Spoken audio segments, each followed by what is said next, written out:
ખાતે સુંદરકાંડના પાઠ તથા યજ્ઞ હવન કરવામાં આવ્યું હતું। રાજુલાના શીતળા માતાના મંદિર ખાતે ધ્વજા પૂજા તેમજ હનુમાનજી મંદિરના સાનિધ્યમાં સુંદરકાંડના પાઠ કરવામાં આવ્યા હતા। ગોપાલભાઈ રાવળની ભક્તિ ટીમ ભાવનગર દ્વારા પાઠ વાંચન કરવામાં આવ્યું હતું। ભક્તો દ્વારા બહોળી સંખ્યામાં પાઠ આરતી ધૂન નો લાભ લીધો હતો। વિશ્વ હિન્દુ પરિષદ રાજુલા દ્વારા યજમાન તથા ગોપાલભાઈ રાવળનું ભગવાન શ્રી રામની છબી અર્પણ કરી બહુમાન કરવામાં આવ્યું હતું। પ્રમુખ યુવરાજભાઈ ચાંદુ, બજરંગ દળના પ્રમુખ ગૌરાંગભાઈ મહેતા, મંત્રી ચિરાગભાઈ જોશી, કીર્તિભાઈ જોડાયા હતા। યજમાન રમાબેન રમણીકલાલ ઠાકર, અમરીશભાઈ ઠાકર એ અમેરિકા સ્થિત છે, જે વર્તમાન યજમાન તરીકે લાભ મળેલ હોય। ગાયત્રી શક્તિપીઠ પટાંગણમાં ભદ્રકાળી ચંડીપાઠ યજ્ઞનું આયોજન કરવામાં આવ્યું છે। હવન હોમ દર્શનનો ભક્તો તથા ઠાકર પરિવારે લાભ લીધો હતો। અમરીશભાઈ ઠાકર હાલમાં અમેરિકામાં છે, જે વતન યજમાન પદ પર લઈ યજ્ઞ યજમાન તરીકે લાભ લીધો હતો। બ્રહ્મ સમાજ અગ્રણી વિજયભાઈ જોશી, ચિરાગભાઈ જોશી, મંદિરના પૂજારી ચેતનભાઈ ઠાકરે જેમત ઉઠાવી શહેરના આગેવાનો ઉપસ્થિત રહ્યા હતા।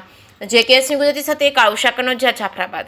નમસ્કાર મિત્રો, હું ગોપાલ રાવલ ભાવનગરથી ગઈકાલે અહીંયા રાજુલામાં આપણે શીતળા માતાજીના મંદિરે સુંદરકાંડનું ખૂબ સુંદર આયોજન કરવામાં આવેલ। રાજુલાના ઘણા બધા અગ્રણીઓ, સંતો, મહંતો, માતાઓ, બહેનો, વડીલોએ સુંદરકાંડમાં ખૂબ આસ્થાભેર શ્રદ્ધાપૂર્વક સુંદરકાંડનો પાઠ માણેલ।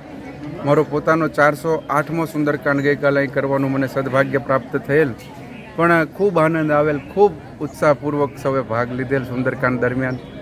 અને અત્યારે હાલમાં આપ જોઈ રહ્યા છો તેમ ગાયત્રી શક્તિપીઠ ખાતે યજ્ઞનું ભવ્ય આયોજન થઈ રહ્યું છે।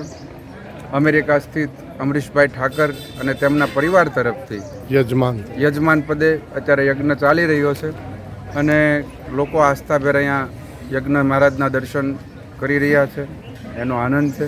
સૌ ભક્તોને જય જય શ્રી રામ।